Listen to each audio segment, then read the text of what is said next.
Hey guys, Steve from Lakeshore RV Center. Just going to do the video orientation on your new Cougar, the 34 TSB. I'll go through, we'll start on the outside, finish on the inside. If you have any questions or if I missed anything, feel free to get a hold of me. You can reach me at 231-736-9162. So we'll get started. Right at the outside, at the entrance here, you do have the flip-up steps. Now, when you're going to put these in or take them out, make sure the door's open all the way. What will happen is right over here, you won't have enough clearance if you keep this door shut just a little bit. You can see how that's going to catch on it. So make sure that door is open all the way. If you need to, when you bring those steps down, adjust it. You do have the legs are adjustable right here on the side. Simply pull that pin out and you can adjust it up or down, and you can do that on both sides. As we move along, you do have outside speakers on this. That's controlled through the stereo on the inside. You do have two exterior awnings, one on the slide out, one on the camper itself. Both have LED light strips underneath. So we go over here, you can look into the through storage.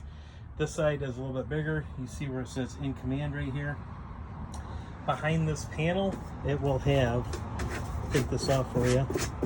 It will have switches. So you have your slide outs and your awnings, and those are controlled by the in command panel on the inside. So you can bring the slides in and out, the awnings in and out, and I'll show you that in just a second when we get to the inside. But if that screen's not working and you need to manually operate these, what you can do is you can just select whatever motor you want, in, out, just by the switch. So they're labeled 1 through 5. You have the 3 slide outs, 2 awnings. So you can go ahead and just operate those all independently. And then also right here, it will show you what relays for what as it corresponds to the wiring inside there. As we walk around, where my battery pack's at, you'll have a 12-volt battery. That'll be nice and new for you. 2 30-pound tanks. You do have a power tongue jack in the front. This has to extend and retract right there, and then off and on. Off and on isn't to operate this at all, but just the light underneath. So you can be in the off position and still use the jack.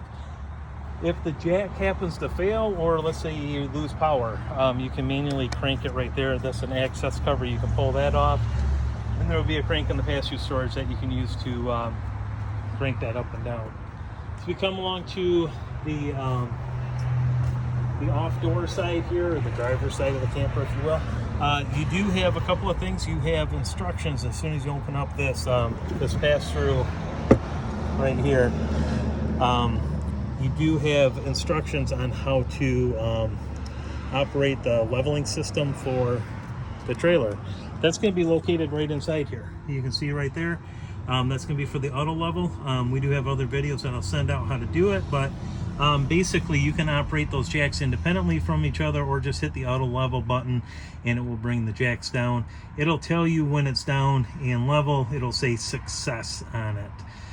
Just below that, you do have a battery disconnect. If you're going to be not camping or not plugged into power for a while, go ahead and turn that in the off position. And what will happen is it will turn the battery off so it doesn't run all the time. It'll disconnect all the power, so that way when you need the battery, you can go ahead and turn it back on and you can have power. Next to that, that little light switch is, we turn that on. That is going to be for your LED lights on the cap here. So you have the LED lights right there, and then also up top. That's what those are for. Moving next to that, we do have your hot water heater. That is gas or electric. That's controlled through the in-command system inside. I'll show you that. Really nothing you'll need to do with this unless you go to winterize it and need to pull out the rod in there. Actually, the rod's out right now, but that rod just goes in the hole down there, the anoid rod. Put this back on here. But to actually operate it, you will just do that from the inside. Next to that is the hookup center. This is for your fresh water. Right now it would be on tank fill. You can see the instructions right here. Out that way is for tank, down will be for city water. So if you're at a site that has a hose, you'll go ahead and put it down and that'll pressurize the system. Or if you want to fill the fresh water tank, just bring it up like that. That'll divert all the air into, or I'm sorry, all the water into the tank. Over here you do have your This is your outside shower right here. There's a blue coil hose that you can hook up for that, and that will, I'm looking for it here, but the blue coil hose right here, it's like an air fitting, put it in, on the end of it, it has a garden attachment, so you can put just like a regular spray nozzle on it. Below that, you do have the black tank flush. Right here, it does give you a warning. You'll hook a hose up, turn the hose on, and it will push water into the black tank to help flush it out. Basically, it's telling you, make sure you have your valve open, your black tank valve open when you use that. You can see marked right here on the side of the camper. Bring this in a little bit, for black tank and gray tank. You do have two gray tanks, one black tank, and you can see where the valves are for it right there, and then the discharge tube right there. So the two gray tanks, one is for the bathroom, the other one's going to be for the kitchen area. You do have your access panel right there for the fridge, and then your black tank is obviously going to be just for the sewer.